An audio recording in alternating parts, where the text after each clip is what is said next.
Dan jika seseorang bangun dari sujud, kemudian duduk dan tegak duduknya, sampai orang berkata mungkin dia sudah lupa. Saking apa?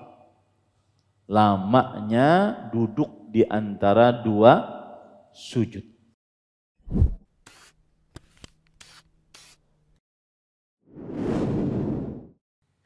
Bismillahirrahmanirrahim.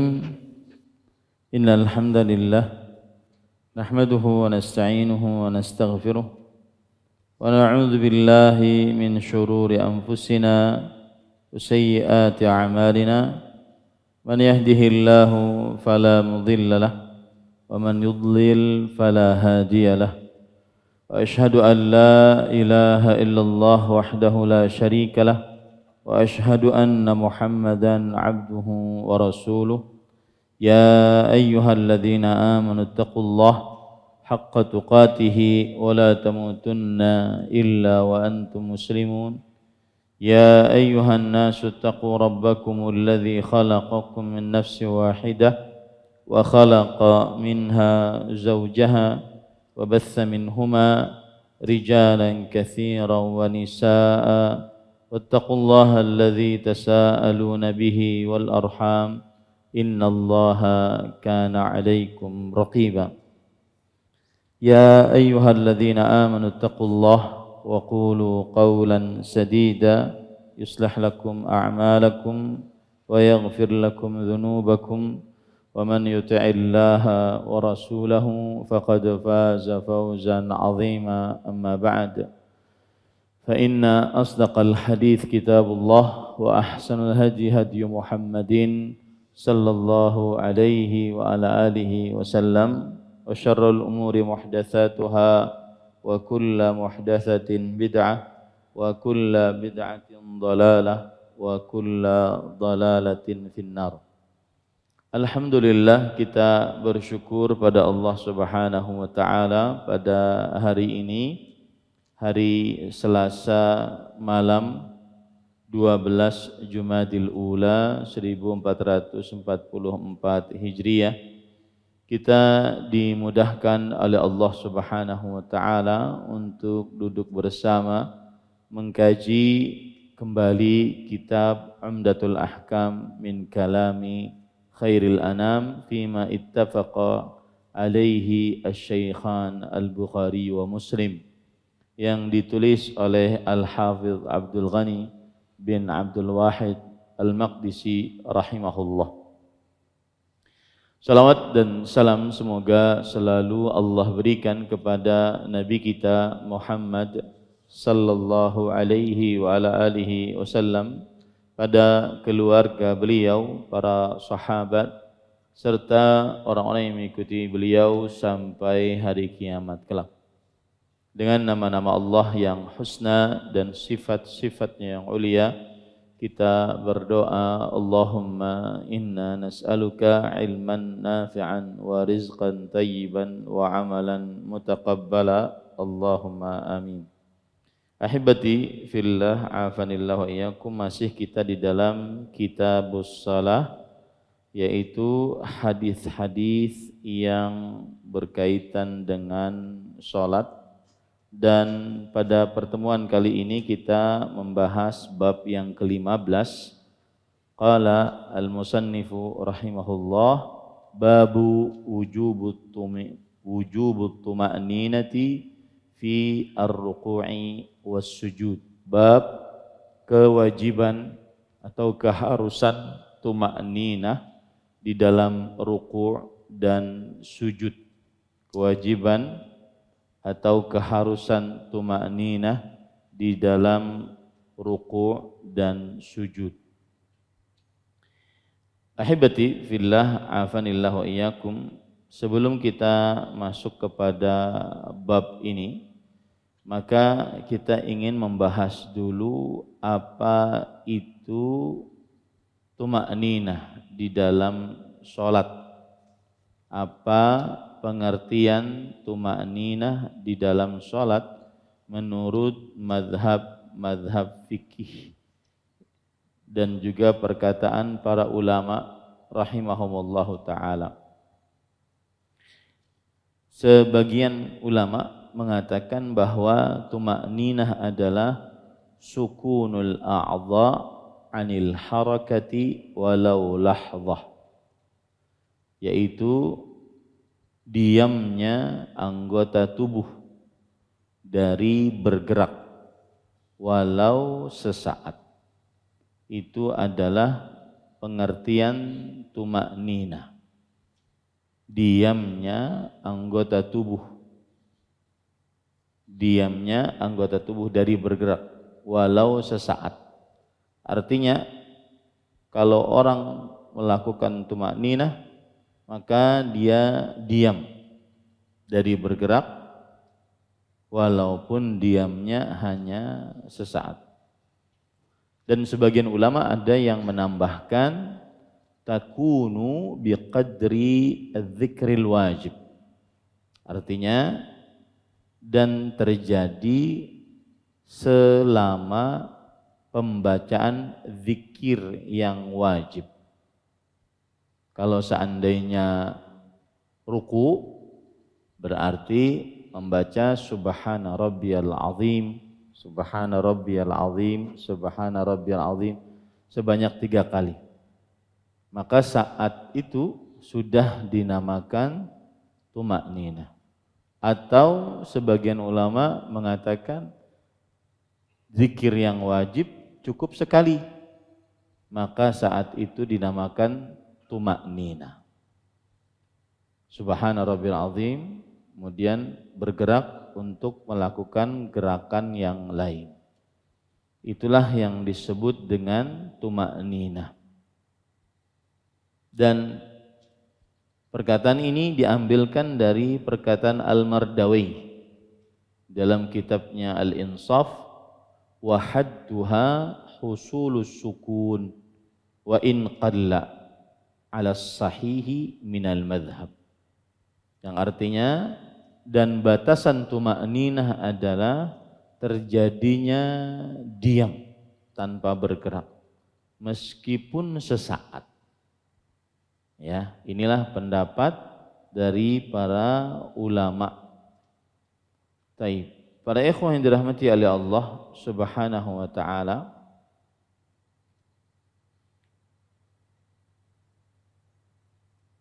Imam An-Nawawi rahimahullahu taala menjelaskan, Imam Nawawi ini ulama Islam abad ke-7 Hijriah bermadhab Syafi'i. Beliau menjelaskan wa tajibut tuma'ninatu fir ruku'i bila khilafin li haditsil musi salatahu wa aqalluha an yamkutha fi hay'atir ruku'i hatta tastaqirra a'da'uhu. Dan wajib melakukan tuma'ninah di dalam ruku' tanpa ada khilaf di antara para ulama, berdasarkan hadis orang yang buruk atau berdasarkan hadis orang yang tidak tepat sholatnya. Nanti ada hadis yang kita baca sekarang disebut oleh para ulama al-hadis musi salatahu, hadis orang yang tidak tepat sholatnya.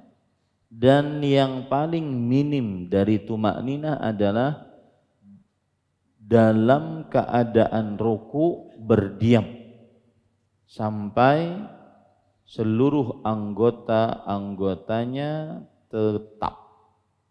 Seluruh anggota-anggota saat ruku tetap. Wa tanfasilu harakatu hawihi an irtifa'ihi minar ruku'. Walau jawaza hadda aqallar ruqi bila khilafin li haditsil musi salatahu. Dan terpisah gerakan menunduknya dari mengangkatnya dari ruku. Itulah yang disebut dengan tuma'ninah.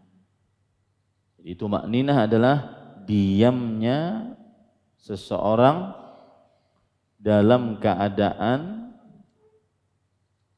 walaupun sebentar, diamnya seseorang dalam sebuah keadaan walaupun sebentar, sampai anggota-anggota tubuhnya tetap tidak bergerak. Itulah yang disebut dengan tuma'nina. Itu yang dikatakan oleh Imam An-Nawawi rahimahullah.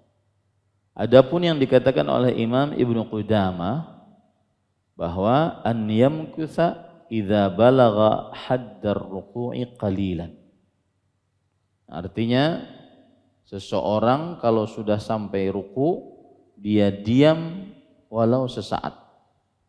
Itu yang disebut dengan tuma'nina. Jadi diamnya sesaat itulah yang disebut dengan apa? Tuma'nina. Nah, di sini berarti keharusan tuma'ninah di dalam di dalam sujud.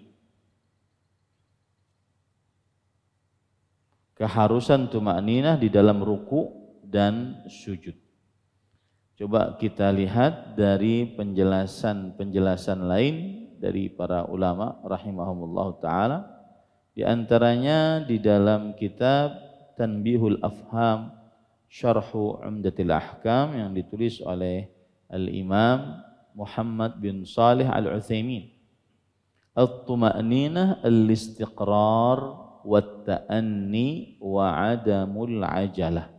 Tuma'ninah adalah diam dan hati-hati, tidak tergesa-gesa. Itu namanya tuma'ninah, kata beliau. Kemudian di dalam kitab Taisirul Ullam Syarhu Umdatil Ahkam bahwa tuma'ninah sama juga al-istiqrar wat-ta'anni wa 'adamul 'ajalah.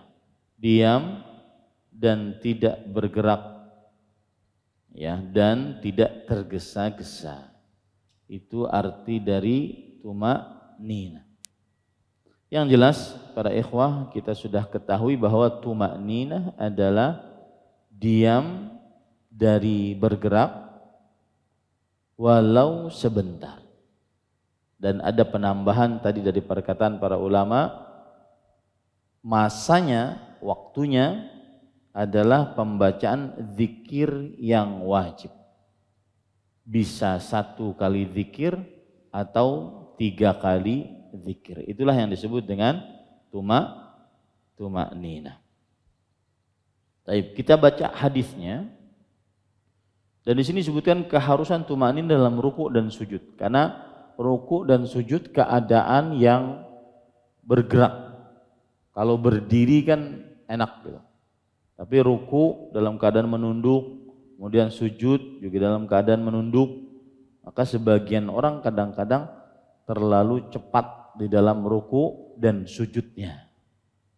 Makanya disebutkan di sini pengkhususan ruku dan sujud. Taib, hadis yang ke-101 dalam buku terjemahan kita. Qala al-musannif rahimahullah an Abi Hurairah radhiyallahu anhu anna an-nabiy sallallahu alaihi wasallam anna Rasulullah sallallahu alaihi wasallam dakhala al-masjid fadakhala rajulun fasalla thumma jaa fasallama 'ala an-nabi sallallahu alaihi wasallam faradda an-nabiyyu as-salama faqala irji' fasalli fa innaka lam tusalli faraja'a ar-rajulu fasalla kama kana shalla thumma jaa fasallam 'ala an-nabi sallallahu alaihi wasallam faqala Rasulullah sallallahu alaihi wa alihi wasallam wa alaikas salam thumma qala irji' fasalli fa innaka lam tusalli thalathan faqala ar-rajul walladhi ba'athaka bil haqq ma uhsinu ghayrahu fa'allimni faqala sallallahu alaihi wa alihi wasallam idza qumta ila as-salati fakabbir thumma qra' ma tayassara ma'aka min al-Qur'an thumma irka' hatta tatma'inna raki'an thumma irfa' hatta ta'tadila qa'iman thumma isjud hatta tatma'inna sajidan ثم ارفع حتى تطمئن جالسا ثم افعل ذلك في صلاتك كلها. Abu Hurairah radhiyallahu anhu meriwayatkan bahwa Rasulullah sallallahu alaihi wa alihi wasallam masuk ke dalam masjid. Masjid yang dimaksud di sini adalah Masjid An-Nabawi. Kemudian ada seseorang yang juga masuk lalu sholat. Seseorang yang dimaksud di sini adalah Khallad bin Rafi' Az-Zuraqi. Seseorang yang dimaksud di sini adalah Khallad bin Rafi' Az-Zuraqi radhiyallahu anhu. Dan kemudian ada seseorang yang juga masuk lalu sholat. Setelah sholat, orang tersebut menghampiri dan mengucapkan salam kepada Nabi Muhammad sallallahu alaihi wasallam. Nabi Muhammad sallallahu alaihi wasallam menjawab salamnya dan bersabda, "Ulangilah sholatmu karena engkau belum sholat." Ini menunjukkan bahwa sholatnya tadi ada yang keliru. Ulangilah sholatmu. Ini pertama kali beliau Nabi Muhammad SAW memerintahkan untuk sholat. Orang tersebut lantas kembali dan mengerjakan sholat seperti semula. Setelah sholat, orang tersebut menghampiri dan mengucapkan salam kepada Nabi Muhammad SAW. Ini berarti setelah sholat yang kedua. Rasulullah SAW menjawab, "Waalaikumsalam. Ulangilah sholatmu karena engkau belum sholat." Jawab Nabi 3 kali. Ini perintah Rasulullah SAW untuk yang kedua kalinya. Ulangilah sholatmu karena engkau belum sholat. Ulangilah sholatmu karena engkau belum sholat. Ulangilah sholatmu karena engkau belum sholat.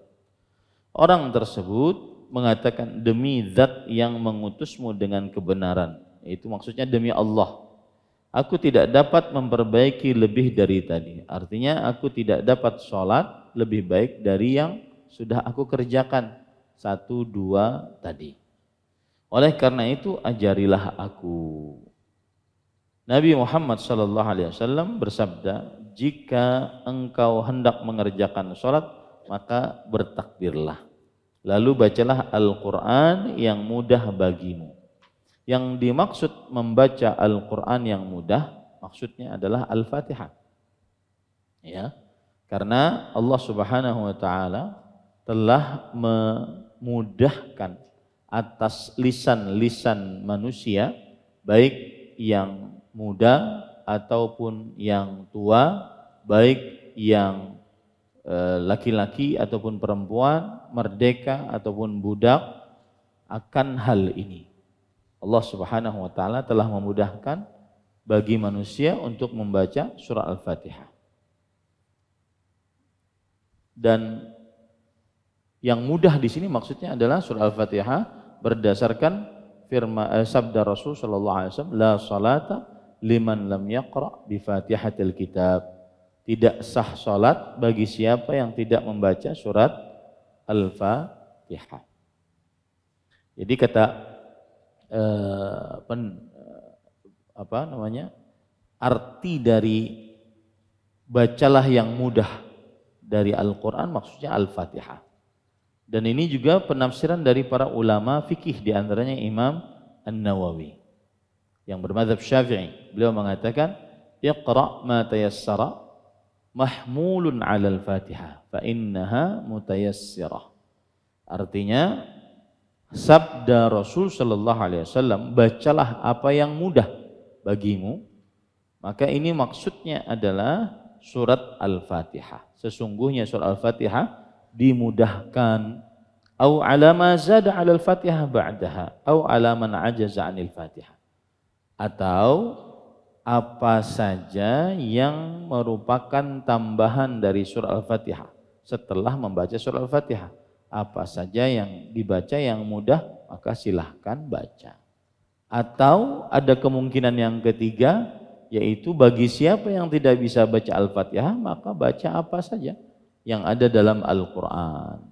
Nah, di situ ada tiga kemungkinan. Sabda Rasul sallallahu alaihi wasallam tadi setelah takbir Allahu Akbar, maka kemudian beliau bersabda, "Apa saja yang mudah bagimu dari Al-Quran, bacalah." Penafsiran yang pertama membaca apa? Al-Fatihah. Penafsiran yang kedua membaca surat atau ayat apa saja yang mudah setelah Al-Fatihah. Penafsiran yang ketiga membaca apa saja dari ayat Al-Quran. kalau seandainya dia tidak bisa membaca Al-Fatihah. Jadi itu ada 3 penafsiran.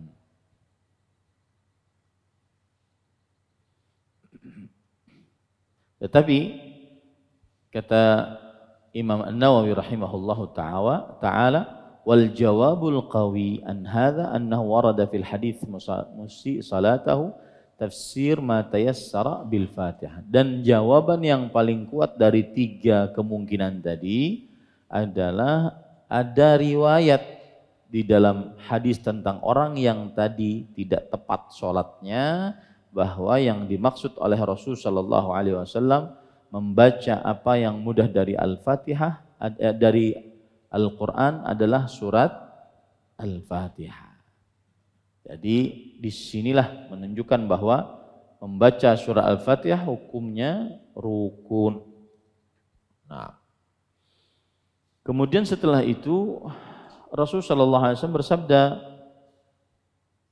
kemudian rukuklah hingga engkau rukuk dengan tumakninah.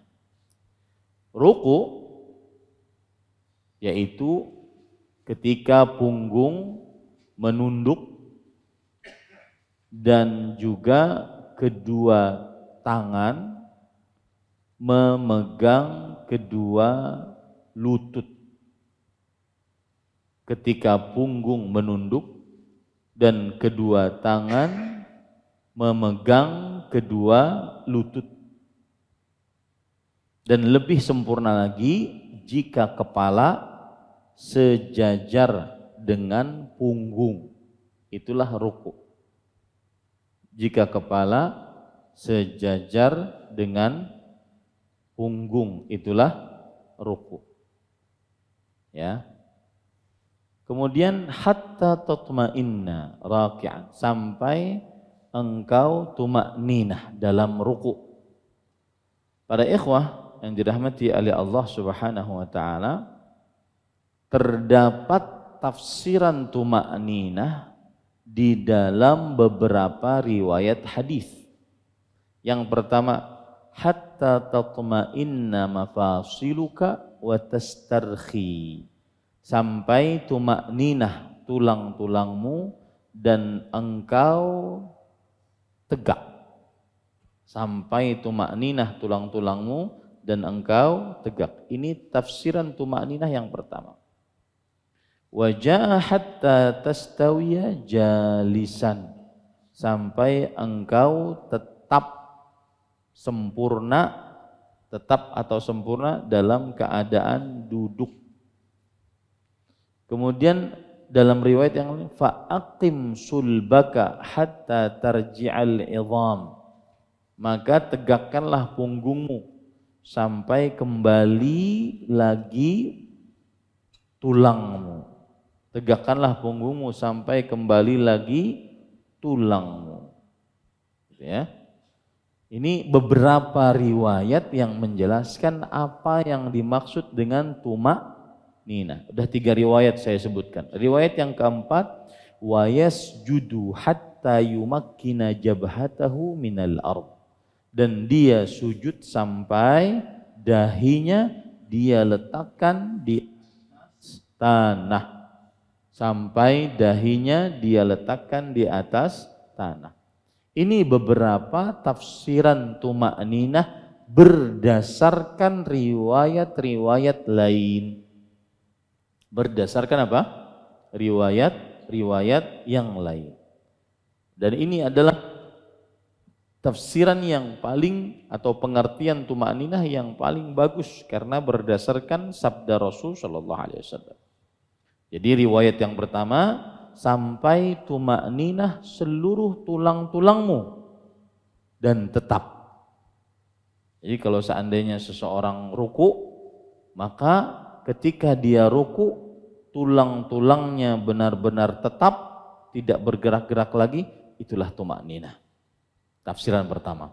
Kalau seandainya dia i'tidal, maka tulang-tulangnya tetap tidak bergerak-gerak lagi, itulah tumakninah. Kalau seandainya dia sujud, maka sujudnya tetap tidak bergerak-gerak lagi, Itulah tumakninah. Gitu ya.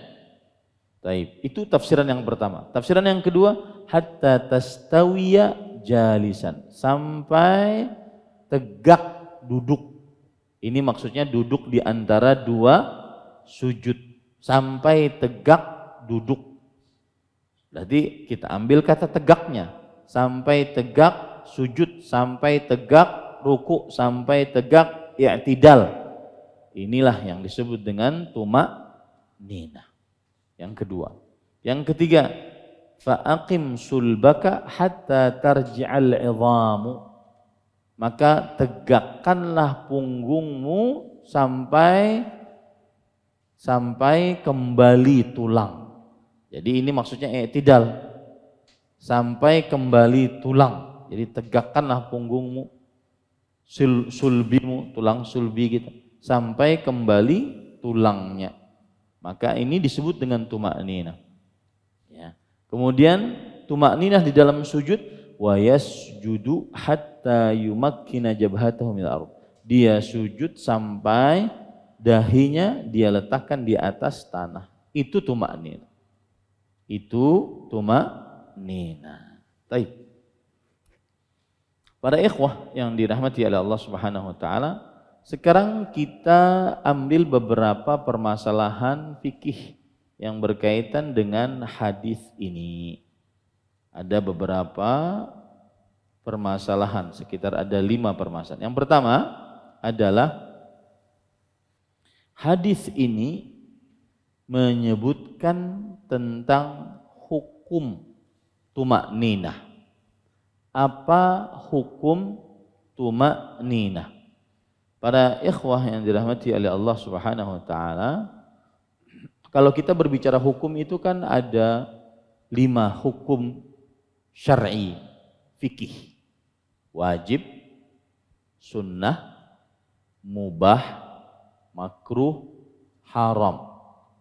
Apa hukum tumakninah? Hukum tumakninah adalah wajib. Dan dia adalah rukun di dalam sholat. Nah, gitu ya. Hukumnya wajib di dalam sholat dan dia rukun di dalam sholat.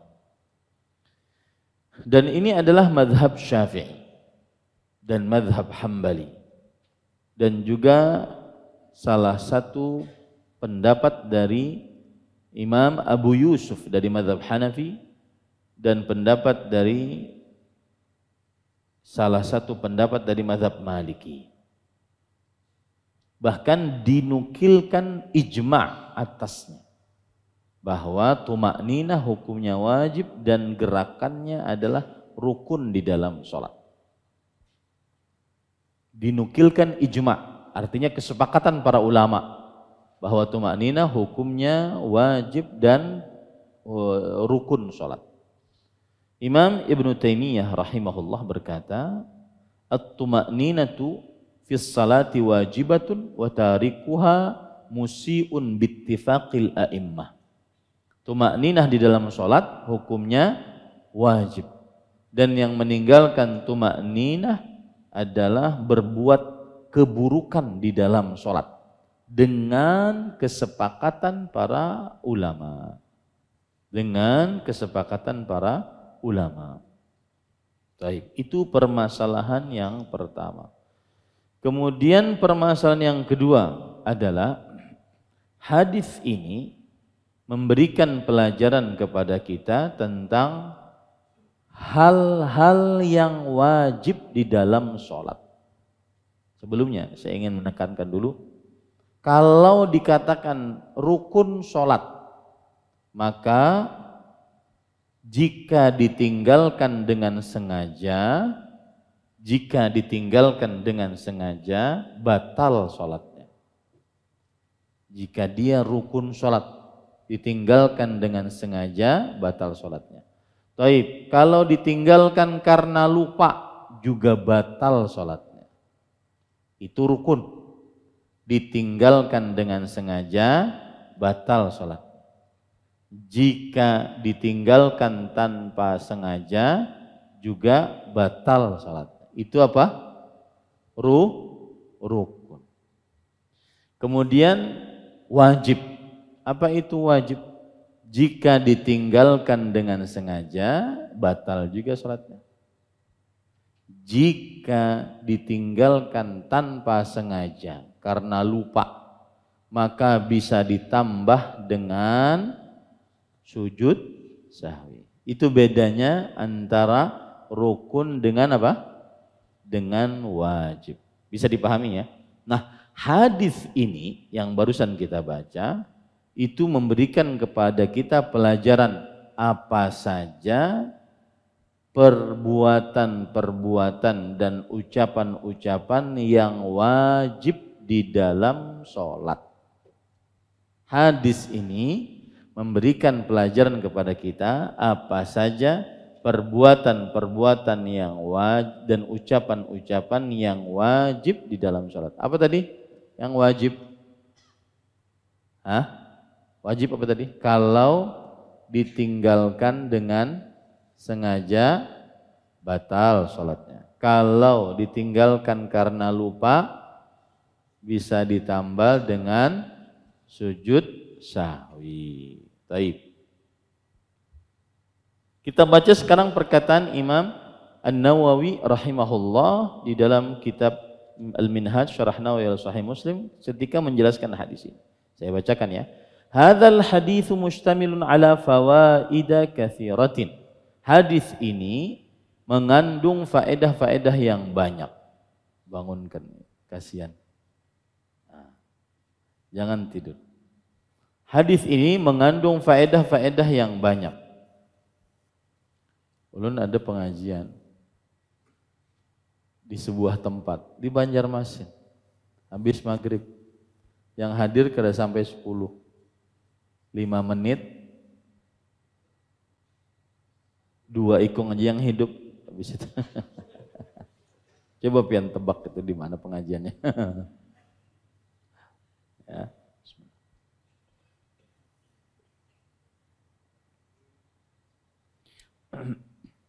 Tapi itulah nikmatnya majelis ilmu, saking tenangnya. Tempat paling nyaman untuk guring majelis ilmu. Ya. Tapi saya sebagai seorang yang mengajar dan harus bersifat pendidik, bukan hanya pengajar tapi pendidik, harus membangunkan yang guring. Kalau tidak, maka kita cuma mengajar, bukan mendidik. Taib. Hadis ini banyak faedahnya kata Imam. Wal yu'lam awwalan annahu mahmulun ala bayanil wajibat dunas sunan. Ketahui baik-baik bahwa hadis ini banyak menyebutkan hal-hal yang wajib di dalam sholat, bukan hal-hal yang sunnah. Fa in qila lam yudhkar fihi kullul wajibat. Tapi kalau ada yang bertanya, bukankah di dalamnya tidak semua wajib disebutkan di dalam hadis ini? Faqad baqiya wajibatun mujma'un 'alaiha. Sungguh banyak lagi kewajiban-kewajiban salat yang belum disebutkan di dalam hadis ini dan disepakati oleh para ulama. Wa mukhtalafun fiha, dan juga kewajiban-kewajiban yang diperselisihkan oleh para ulama. Faminal mujma'i 'alaihi an-niyyah. Termasuk kewajiban salat yang tidak disebutkan dalam hadis ini adalah an-niyyah. Niat. Wal qu'udu fit tasyahhudil akhir, dan duduk di dalam tasyahud akhir. Ini tidak disebutkan dalam hadis ini. Wa tartibu arkanis shalah, dan tertib rukun salat. Ini juga wajib yang tidak disebutkan dalam hadis ini. Ya, niat, duduk di antara duduk tasyahud akhir, kemudian tertib di dalam salat. Tertib itu maksudnya tidak boleh seseorang sujud dulu baru berdiri. Ya, Allahu Akbar, sujud langsung. Takbiratul ihram langsung sujud. Itu enggak tertib namanya. Tetapi dia harus tertib dari mulai takbiratul ihram, kemudian baca Al-Fatihah, kemudian ruku, kemudian i'tidal, kemudian sujud, duduk di antara dua sujud, sujud lagi, dan seterusnya. Harus tertib. Nah, ini enggak disebutkan dalam hadis ini. Wa minal mukhtalafi fihi at-tasyahhudul akhir was salatu 'ala nabi sallallahu alaihi wasallam fihi. Dan termasuk kewajiban yang diikhtilafkan disebutkan oleh para ulama dan tidak disebutkan dalam hadis ini adalah tasyahud akhir. Asyhadu an la ilaha illallah. Tasyahud akhir ketika mau salam. Salat atas Nabi Muhammad SAW tidak disebutkan dalam hadis ini. Thumma dzakara al-khilaf fi hadhihi al-masail thumma qala. Lalu Imam An-Nawawi berkata, fal jawabu anna al-wajibati thalatha al-mujma'a 'alaiha kanat ma'lumatun 'inda as-sa'il.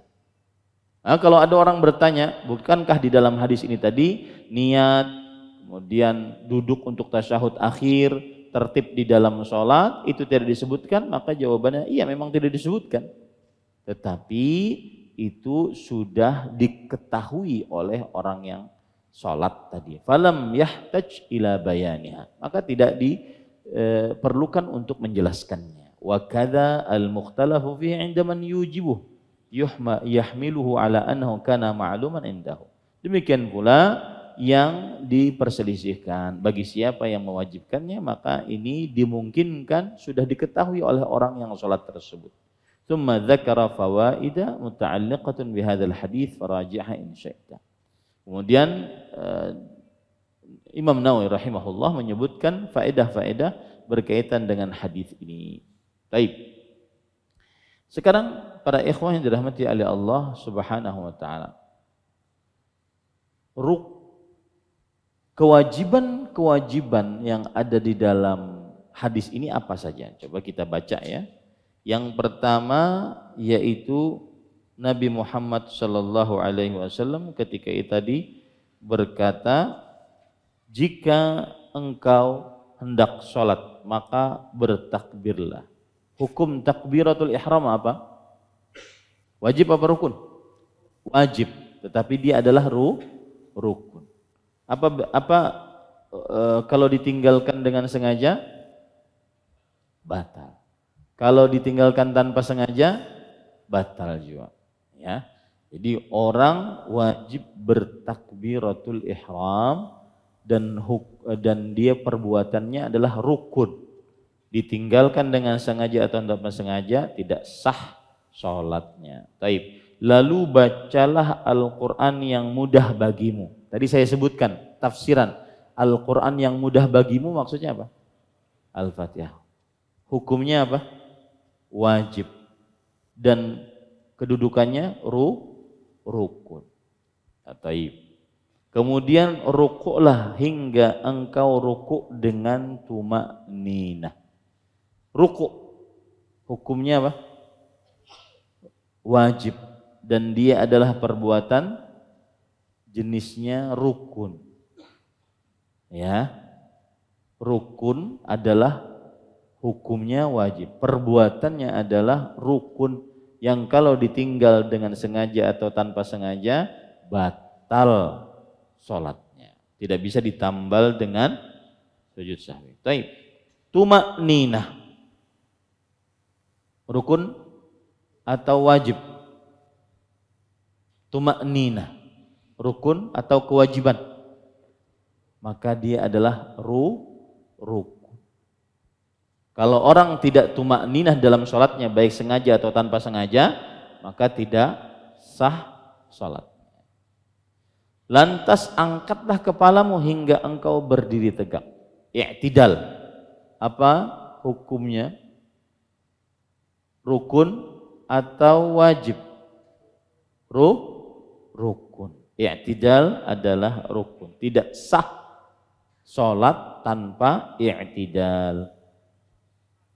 Setelah itu sujudlah sampai engkau sujud dengan tuma'ninah. Sujud adalah rukun. Tidak sah sholat tanpa sujud. Dengan tuma'ninah. Tuma'ninah di sini apa? Rukun. Lalu angkatlah kepalamu hingga engkau tuma'ninah dalam keadaan duduk. Nah, duduk di antara dua sujud. Rukun atau wajib? Kalau ada orang ketinggalan duduk di antara dua sujud, bisalah tuh? Bisalah? Oke, apa tuh cara? Ya nggak mungkin ya. Ya, maka dia rukun. Ya. Baik, kerjakanlah yang demikian itu dalam seluruh sholatmu. Ini menunjukkan bahwa penyebutan perbuatan-perbuatan di dalam hadis ini adalah kebanyakan perihal rukun. Ya, itu dia. Baik, permasalahan selanjutnya, para ikhwan yang dirahmati oleh Allah. Hukum ruku'. Hukumnya wajib dan jenis perbuatannya adalah rukun. Dalil yang menunjukkan akan hal ini dari Al-Quran surat Al-Hajj ayat 77. Ya ayyuhalladzina amanu ruka'u wasjudu. Wahai orang-orang yang beriman, ruku'lah kalian dan sujudlah. Adapun dari hadis Rasul sallallahu alaihi wasallam yang disebutkan tadi dalam hadis, tsumma rka' hatta tatma'inna raqi'an. Kemudian ruku'lah sampai tumakninah ruku'. Adapun ijma', Imam Ibnu Abdul Bar dari mazhab Maliki mengatakan ajma'al ulama ala anna ar-ruku'a was-sujuda wal qiyama fardun kullu. Yang artinya para ulama berijma' bahwa ruku' dan sujud serta berdiri tegak itu adalah rukun seluruh. Itu adalah rukun seluruhnya. Begitu juga dinukil oleh Imam An-Nawawi, oleh Imam Ibnu Qudamah, Imam An-Nawawi dari mazhab Syafi'i, Imam Ibnu Qudamah dari mazhab Hambali, menyatakan bahwa ruku adalah rukun. Tidak sah orang sholat tanpa ruku, baik karena lupa atau karena tidak lupa. Kalau tidak ruku tidak sah sholatnya. Nah, baik.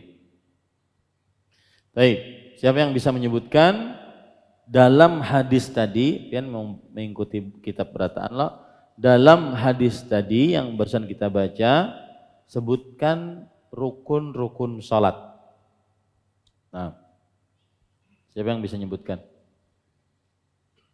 rukun-rukun salat? Lihat hadisnya aja. Yang pertama apa? Silakan.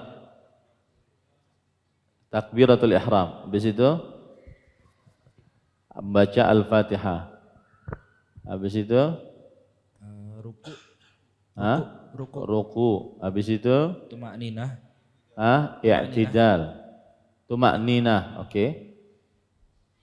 Sujud. Duduk di antara dua sujud. Kemudian i'tidalnya? I'tidal. 7 rukun ya.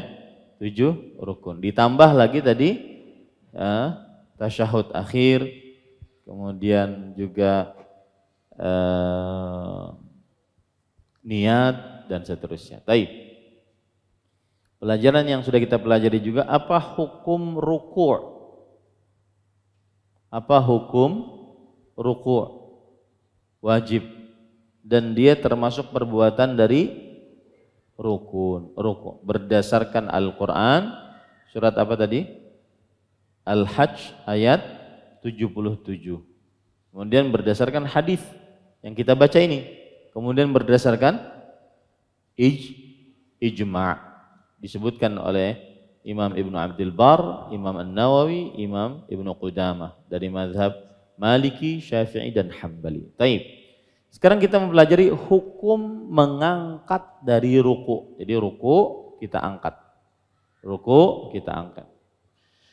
Maka apa hukum i'tidal gitu ya? Apa hukum i'tidal? Apa hukum mengangkat dari ruku sampai i'tidal? Karena mungkin saja ada orang ruku langsung sujud.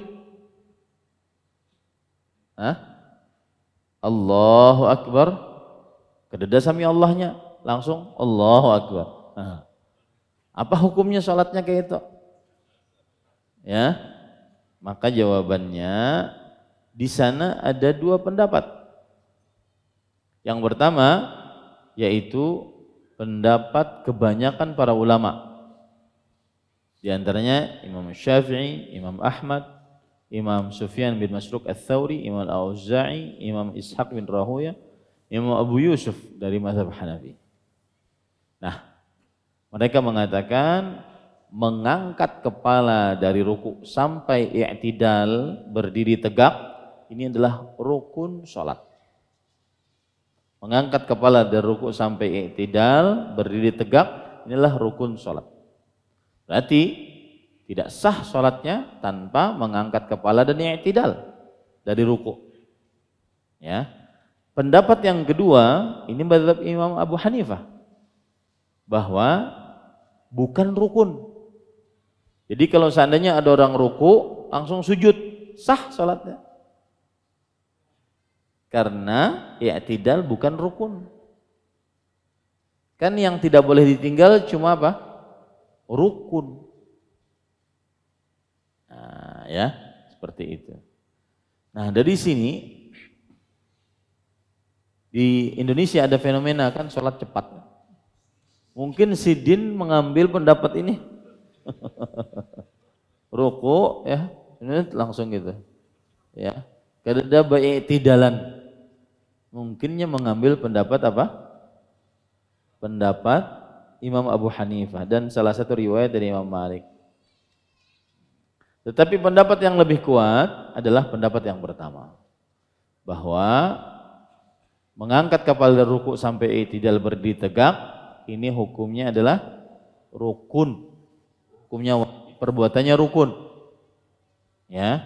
Perbuatannya rukun maksudnya yaitu seseorang tidak sah meninggalkannya. Taib. Menyanggah pendapat yang kedua tadi bagaimana? Hadis jelas. Ada hadisnya. Ya. Dan disebutkan dalam hadis Aisyah, wa kana idza rafa'a ra'sahu min ar-ruku' lam yasjud hatta yastawiya qa'iman. Adalah Rasulullah SAW jika beliau mengangkat kepalanya dari ruku, beliau tidak sujud sampai beliau i'tidal dengan tegak. Nah, gitu. Beliau ketika mengangkat kepalanya dari ruku, beliau tidak sujud sampai i'tidal dengan tegak. Ini menunjukkan bahwa mengangkat kepala dari ruku sampai berdiri tegak, i'tidal rukun salat. Ya. Kemudian Imam Ibnu Abdul Bar dari mazhab Maliki berkata, waqad ankara al-ulama'u ala Abi Hanifah. Para ulama telah mengingkari pendapat Imam Abu Hanifah tadi. Fi man sara minar ruku' ila sujud.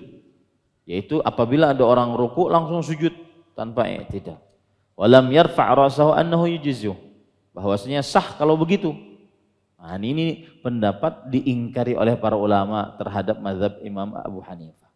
Wa qalu hadza qaulun mukhalifun lisunnah wa li ulama'il ummah. Para ulama berkata pendapat ruku langsung sujud ini sah, ini adalah menyelisihi sunnah dan menyelisihi kebanyakan ulama umat Islam. Nah, jadi tadi mungkin aja tuh ada orang yang seperti itu, tapi pendapatnya tidak benar. Baik, sekarang permasalahan selanjutnya, sujud. Apa hukum sujud? Maka sujud sama dengan ruku, bahwa dia hukumnya wajib dan perbuatannya adalah rukun, tidak boleh ditinggal di dalam sholat. Jika ditinggal, bagaimana sholatnya? Tidak sah. Kalau kada ingat bang, tetap tidak sah. Tapi Ustaz, kalau tidak ingat sujud yang kedua, ya. Jadi sujud pertama duduk di antara dua sujud. Sidin kira duduk di antara dua sujud ini adalah sujud bukan istirahat. Apa? Duduk istirahat, langsung bangun. Lupa sujud yang kedua. Sah tidak sholatnya? Tidak sah. Karena sujud adalah rukun sholat. Baik sujud pertama ataupun sujud kedua, rukun sholat. Taib. Kalau tidak sah rakaat yang ini kayak Pak? Paham lah maksudnya? Misalkan rakaat pertama lupa sujud kedua, rakaatnya kayak apa? Hah? tidak dianggap. Berarti kalau pian sholat maghrib, kalau rakaat pertama lupa sujud kedua, maka berarti secara yang pian lakukan berapa kali rakaatnya nanti? 4. Karena rakaat pertama tidak dianggap. Begitulah semuanya kalau ketinggalan rukun. Begitulah semuanya kalau ketinggalan rukun. Allahu Akbar waladhdallin lam yalid walam yulad walam yakul lahu kufuwan ahad. Allahu Akbar, sujud langsung sidin. 2 rukun ketinggalan. Ya. Rukuknya ketinggalan, ketinggalan. Nah, rakaat yang ini kayak apa cara menghitungnya? Tidak dianggap, tidak dihitung. Berarti sudahlah selesaikan pekerjaannya tapi tidak dianggap. Maka berdiri untuk rakaat yang baru. Untuk rakaat yang baru. Paham ya? Nah, itu bedanya meninggalkan rukun dan meninggalkan wajib. Kalau meninggalkan rukun tidak bisa ditambal. Tapi kalau meninggalkan wajib bisa ditambal dengan sujud sahwi. Baik. Para ikhwah yang dirahmati oleh Allah Subhanahu wa taala. Lalu Imam Ibnu Abdul Barr rahimahullah berkata, Ajma'al ulama ala anna ar-ruku'a was-sujuda wal qiyama fi salati fardun kullu. Para ulama berijma' bahwa ruku', sujud dan berdiri di dalam sholat adalah rukun seluruhnya, wajib seluruhnya. Imam Ibnu Qudamah berkata, ammas sujudu fawajibun bin nas bil wal ijma'. Adapun sujud itu adalah rukun dengan dalil yang tegas dan juga berdasarkan ijma'. Imam Nawawi dari mazhab Syafi'i, was sujudu fardhun bi nassil kitabi was sunnah wal ijma'. Sujud adalah rukun berdasarkan Al-Quran dan sunnah dan ijma'. Taib. Kemudian Syekhul Islam Ibnu Taimiyah berkata, fa inna Allah Ta'ala aujabar ruku'a was sujuda fil kitabi was sunnah wa huwa wajibun bil ijma'. Imam Syekhul Islam berkata, sesungguhnya Allah Subhanahu wa taala mewajibkan ruku' dan sujud berdasarkan Al-Qur'an dan sunnah, dan dia adalah rukun berdasarkan ijma'. Jadi sujud hampir sama dengan apa hukumnya? Dengan ruku'. Ya, sujud hampir sama hukumnya dengan ruku'. Taib. Sekarang pembicaraan tentang hukum bangun dari sujud dan hukum i'tidal. Hukum bangun dari sujud dan hukum i'tidal. Apakah dia wajib atau tidak? Maka pendapat yang kita kuatkan, hukum bangun dari sujud dan i'tidal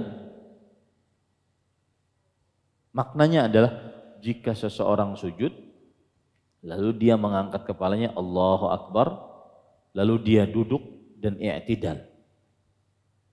Ya, hukum bangun dari sujud dan i'tidal. Sujud, lalu dia angkat kepalanya Allahu Akbar, duduk dan i'tidal. I'tidal itu maksudnya tegak. Maka ini hukumnya adalah wajib. Hukumnya adalah wajib. Dan ini pendapat Imam Syafi'i dan pendapat jumhur. Ya, pendapat Imam Syafi'i dan pendapat jumhur. Karena disebutkan dalam hadis kita, tsumma sujud hatta tatma'inna sajidan tsumma rfa' hatta tatma'inna jalisan. Kemudian sujudlah sampai kamu tumakninah sujud. Kemudian angkatlah kepalamu sampai kamu tumakninah duduk. Nah, ya dia. Maka hukumnya yang paling dikuatkan adalah yaitu hukumnya wajib. Hukumnya wajib. Siapa yang meninggalkannya maka tidak sah sholatnya jika ditinggalkan dengan sengaja. Taib. sekarang permasalahan terakhir dalam hadis ini. Hukum tuma'ninah di dalam ruku dan di dalam berdiri dari ruku dan sujud dan duduk di antara dua sujud. Hukum tuma'ninah di dalam ruku, di dalam berdiri dari ruku, dan hukum tuma'ninah dalam sujud dan duduk di antara dua sujud. Apa hukumnya? Maka jawabannya adalah hukumnya wajib, dan tuma'ninah adalah rukun sholat. Baik di dalam ruku atau bangun dari ruku atau sujud dan bangun dari sujud, duduk di antara dua sujud. Seluruhnya adalah rukun sholat. Tidak sah ditinggalkan dan tidak sah tidak tuma'ninah. Ya. Rukuknya tuma'ninah itu rukun, berdiri tegak tuma'ninah itu rukun, sujud dengan tuma'ninah itu rukun, duduk di antara dua sujud dengan tuma'ninah itu juga rukun. Itu juga rukun. Nah, ini pendapat jumhur ulama. Hadisnya yang kita baca tadi. Ya, hadisnya yang kita baca tadi. Di dalam hadis Anas disebutkan, kana idza rafa'a ra'sahu min ar-ruku' intasaba qa'iman hatta yaqula al-qa'il qad nasi. Nah, ini yang kadang masih ditinggalkan oleh umat Islam sebagiannya. Disebutkan dalam hadis, jika beliau bangun dari ruku', ini ruku' ya, bangun, beliau berdiri tegak sampai orang berkata, wah mungkin kada ingat lagi sholat tuh. Apa sebabnya? Saking lawasnya. Berdiri tegak setelah ruku. Saking lawasnya. Ya, berdiri tegak setelah ruku. Ini sunnah mahjurah.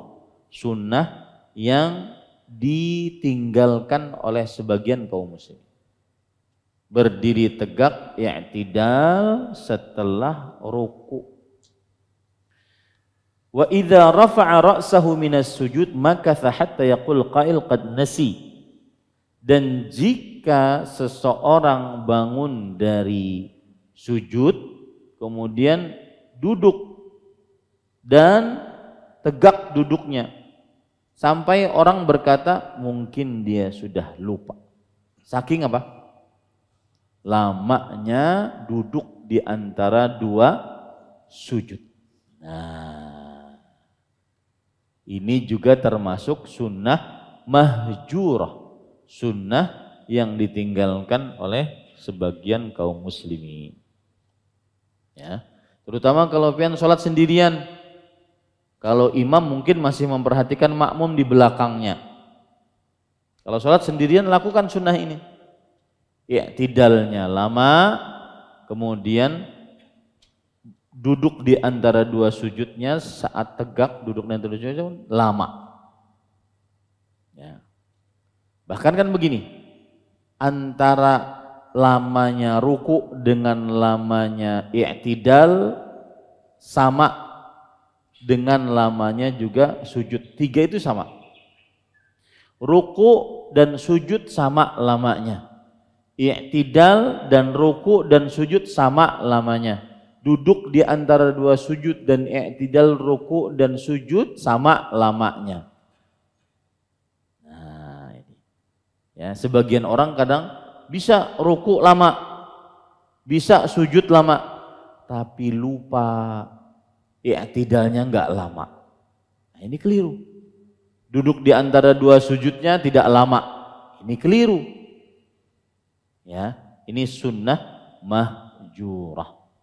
Nah, ini para ikhwan yang dirahmati oleh Allah Subhanahu wa taala. Nah, kira-kira itu yang bisa saya sampaikan tentang. Nah, sebelumnya ada pendapat bahwa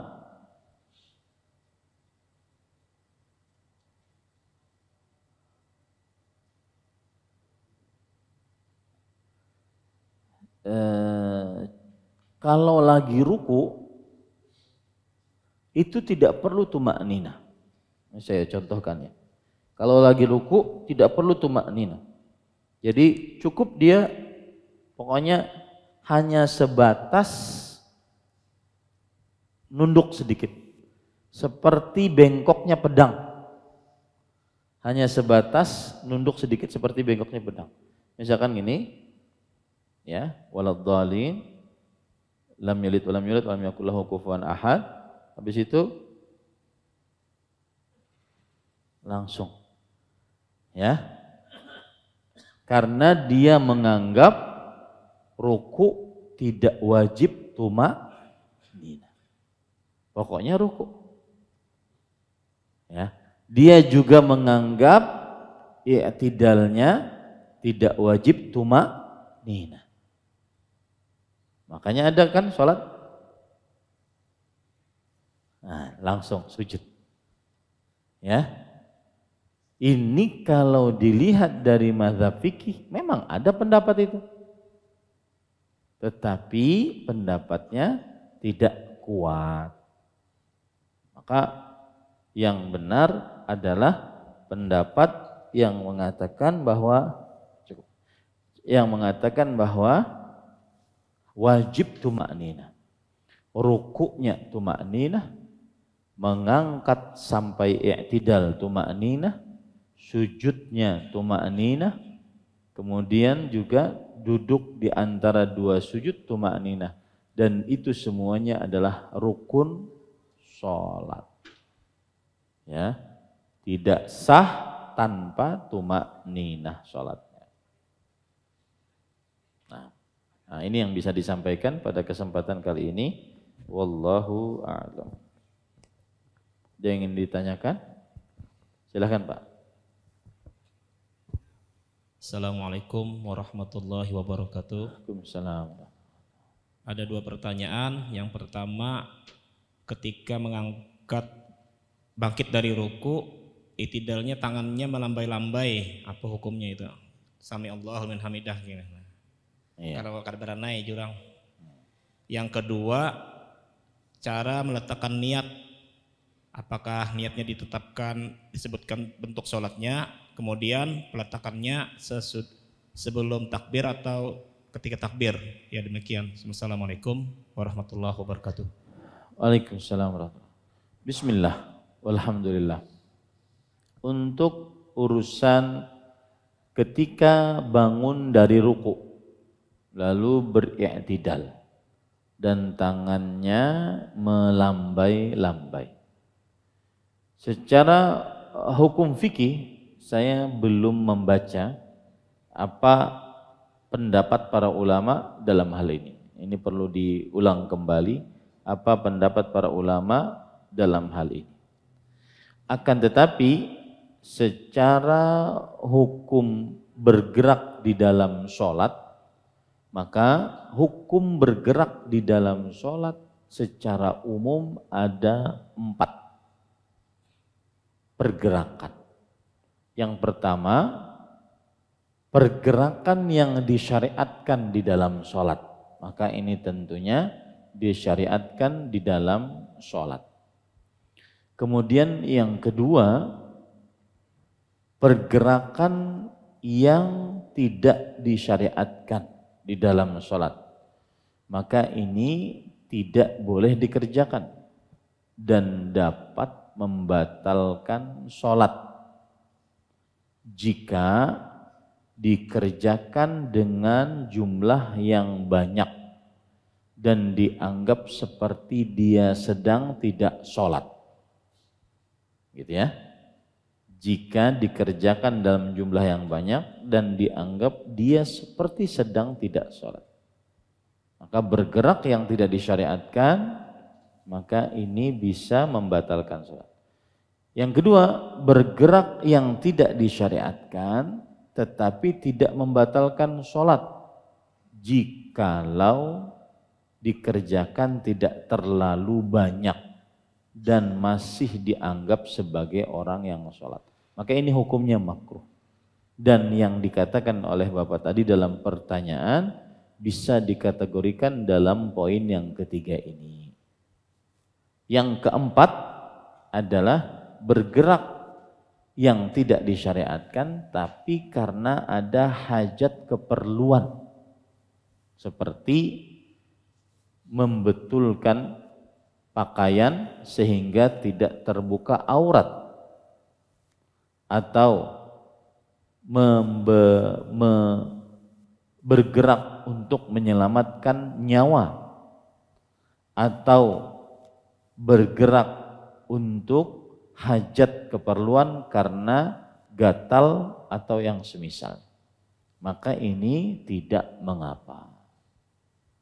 Di bergerak yang ditanyakan tadi, ketika i'tidal tangannya terlalu melambai-lambai lama sekali, maka dikhawatirkan itu masuk ke dalam kategori yang ketiga, yaitu dimakruhkan. Wallahu a'lam. Adapun perihal mengucapkan niat, maka jawabannya niat adalah syarat sahnya sholat. Sahnya sholat. Kalau dikatakan syarat berarti dia di luar sholat, dia bukan rukun. Nah ini khilaf di antara ulama. Ada yang mengatakan dia adalah rukun, ada yang mengatakan dia adalah syarat. Apa bedanya Ustaz rukun dengan syarat? Syarat di luar perbuatan ibadah, rukun di dalam perbuatan ibadah. Paham ya? Baik. Lalu akibatnya apakah sama? Sama. Yang meninggalkan rukun dengan sengaja atau tidak sengaja batal sholat. Yang meninggalkan syarat dengan sengaja atau tidak sengaja juga batal sholatnya. Baik kita mengambil pendapat yang mengatakan syarat adalah rukun, niat adalah rukun atau niat adalah syarat, sama saja. Hasilnya sama saja. Ya, niat ini ada ulama yang mengatakan dia syarat. Kalau syarat berarti di luar sholat. Ada ulama yang mengatakan niat adalah rukun, berarti dia bagian dari sholat. Tetapi hukumnya sama saja. Kalau ditinggalkan dengan sengaja atau tanpa sengaja, maka apa sholatnya? Batal atau tidak sah sholatnya. Paham ini? Baik. Sekarang dalil yang menunjukkan bahwa niat adalah rukun atau syarat, yaitu ayat Al-Quran. Allah Subhanahu wa taala berfirman, wa aqimus shalah, dan dirikanlah salat. Mendirikan salat mewajibkan niat. Kemudian juga hadis innamal a'malu bin niyat, amalan tergantung niatnya. Baik. Sekarang apa hukum mengeraskan bacaan niat di dalam sholat? Maka para ikhwan yang dirahmati oleh Allah Subhanahu wa taala, tempat niat adalah qalbu. Tempat niat adalah qalbu. Dan tidak disyariatkan mengucapkannya. Dan ini adalah mazhab Maliki. Kemudian salah satu pendapat dari mazhab Hanafi. Dan ini adalah yang ditegaskan dalam mazhab Imam Ahmad. Dan ini adalah pendapat yang dipilih oleh Syekhul Islam Ibnu Taimiyah rahimahullahu ta'ala. Saya bacakan pendapat beliau. Walakin tanazal ulama hal yustahabbul lafdhu bin niyah. Para ulama berbeda pendapat. Apakah dianjurkan melafazkan niat? Ala qaulain. Terdapat dua pendapat. Faqala ta'ifatu min ashabi Abi Hanifata wa Syafi'i wa Ahmad yustahabbu talaffudhu biha likaunihi awqad.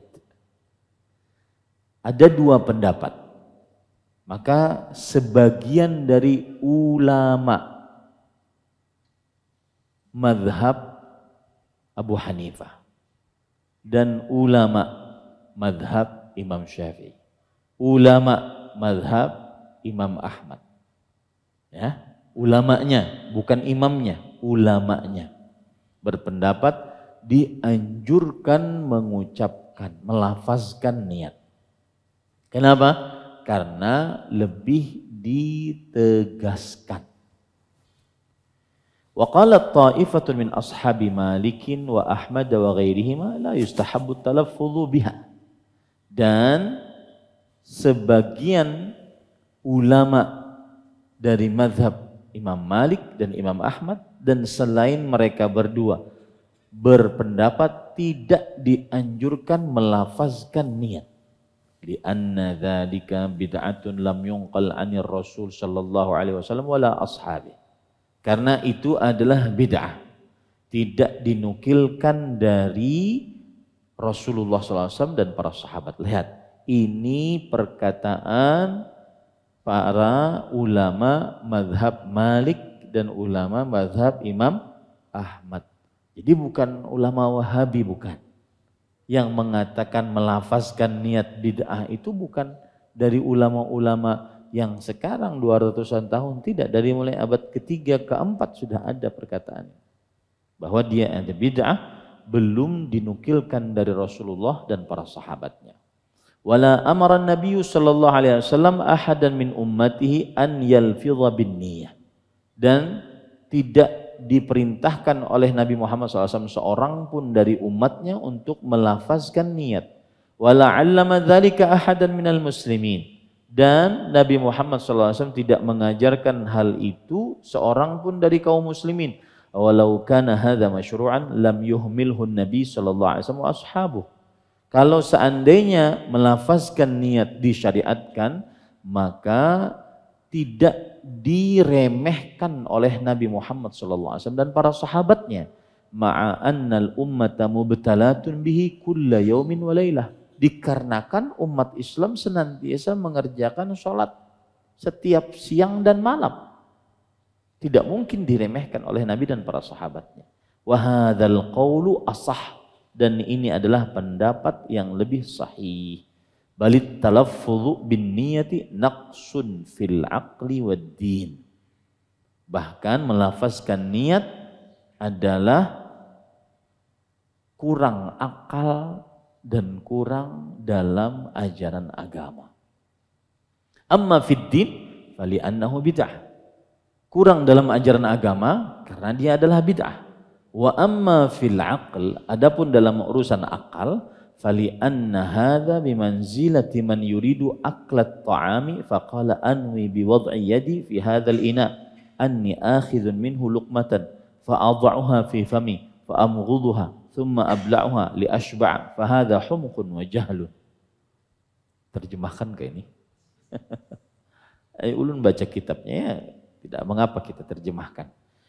Adapun kurangnya akal adalah karena ini seperti orang yang ingin makan makanan, lalu dia melafazkan, saya berniat meletakkan tangan saya pada piring ini untuk mengambil makanan darinya, kemudian memasukkannya ke dalam mulut saya, kemudian mengunyahnya, kemudian menelannya agar saya kenyang.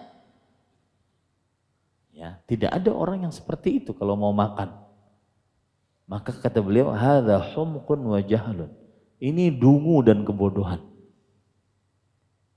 Wa dzalika anna an-niyyata tatba'ul ilma. Famata 'alima al-'abdu ma yaf'alu kana qad nawahu daruratan. Dan yang demikian ini adalah niat itu mengikuti pengetahuan kita. Kapan seorang hamba mengetahui apa yang dia perbuat, maka berarti dia sudah berniat secara otomatis. Fala yutasawwar ma'a wujudil ilm anna alla tahsula niyah. Maka tidak tergambarkan kalau orang sudah ada gambaran, pengetahuan, tidak ada gambaran bahwa dia tidak pakai niat. Wa qad ittafaqal ulama a'immatu ala anna al-jahra bin niyyah wa takriruha laysa bimashru' bal man i'tadahu fa innahu yanbaghi lahu an yu'addaba ta'diban yamna'uhu 'anit ta'abbudi bil bid'ah wa idza'in nas bi raf'i sautihi wallahu a'lam. Dan bahkan telah bersepakat para ulama. Nah, di sini Imam Nawawi, Syekhul Islam Ibnu Taimiyah menukilkan kesepakatan para ulama bahwa para ulama bersepakat mengeraskan niat dan mengulang-ulang mengeraskan niat tidak disyariatkan. Bahkan siapa yang membiasakannya maka harusnya diberikan hukuman, ya, agar dia tidak beribadah dengan bid'ah. Dan karena juga mengganggu manusia saat melafazkan niat, mengganggu makmum sekitar kanan dan kirinya. Wallahu a'lam. Kemudian para ikhwan yang dirahmati oleh Allah, Syekhul Islam Ibnu Taimiyah juga mengatakan al-jahru bilafdhin niyati aidan manhiyun 'inda Syafi'i wasairi a'immatil Islam. Mengeraskan lafaz niat juga terlarang menurut Imam Syafi'i. Ingat, ini imamnya.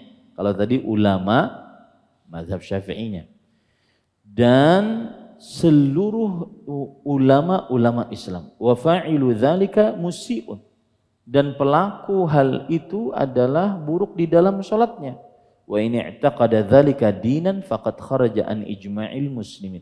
Kalau menganggap itu sebagai sebuah ajaran agama, maka sungguh ia telah keluar dari kesepakatan kaum muslimin.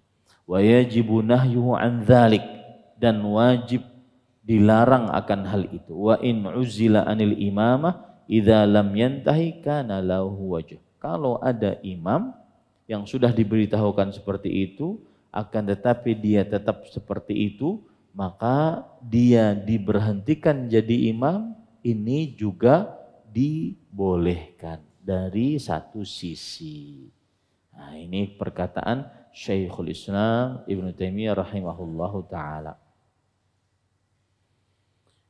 Lihat perkataan Imam Ibnu Qayyim dalam kitab beliau Zadul Ma'ad. Walam yakun yaqulu fi awwali nawaitu raf'al hadathi wal istibahatas salah la huwa wala ahadun min ashabihi al-battah walam yurwa anhu fi dhalika harfun wahidun la bi isnadin sahihin wala dha'ifin. Dan Nabi Muhammad SAW tidak pernah mengucapkan di awalnya saya berniat mengangkat hadas atau saya berniat untuk mengerjakan sholat. Tidak pernah dikerjakan oleh Nabi atau seorang pun dari para sahabatnya sama sekali. Tidak pernah diriwayatkan dari beliau akan hal itu walau satu huruf pun. Tidak dengan sanad yang sahih, tidak juga dengan sanad yang lemah. Nah, ini para ikhwan yang dirahmati oleh Allah Subhanahu wa ta'ala.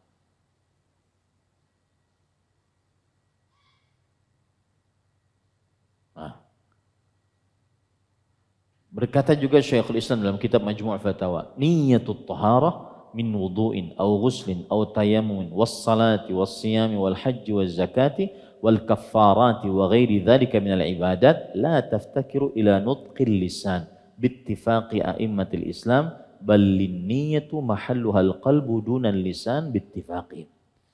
Berniat saat bersuci, baik itu berwudu, mandi, tayamum atau sholat, puasa, haji, zakat, bayar kafarat dan selainnya dari ibadah-ibadah tidak diperlukan untuk menggerakkan lisan dengan kesepakatan umat Islam. Tetapi niat tempatnya di qalbu bukan lisan dengan kesepakatan ulama umat Islam. Nah, seperti itu ya para ikhwah. Dan beliau memang mengatakan mahallun niyati al-qalbu bittifaqil a'immatil arba'ah wa ghairi. Tempatnya niat di dalam qalbu dengan kesepakatan imam yang 4. dan selain mereka. Illa, lihat, kecuali ba'dal mutaakhirin, ulama-ulama yang datang belakangan. Aujaba at-talaffudha biha wa huwa masbuqun bil ijma'. Ulama-ulama yang datang belakangan mewajibkan melafazkan niat, tetapi pendapat ini sudah didahului oleh ijma'. Ijma' tidak dilafazkan niat. Nah, hatam sudah kelebab niat lah. Panat dahulu bacanya. Ya. Nah, seperti itu ya para ikhwan yang dirahmati Allah. Cukup kiranya jam 8.25 menit. Ini yang paling lama yang kita kajian. Ini yang bisa sampaikan. Insyaallah Nabi Muhammad. Walhamdulillahirabbil alamin. Subhanakallah bihamdik. Asyhadu an la ilaha illa anta astaghfiruka wa atubu ilaik. Sallallahu Nabi Muhammad. Walhamdulillahirabbil alamin. Wassalamualaikum warahmatullahi wabarakatuh. Terima kasih. Jazakumullah khairan wa barakallahu fikum. Video ini dibuat atas partisipasi dari donasi Anda. Semoga menjadi amal jariah bagi Anda semuanya.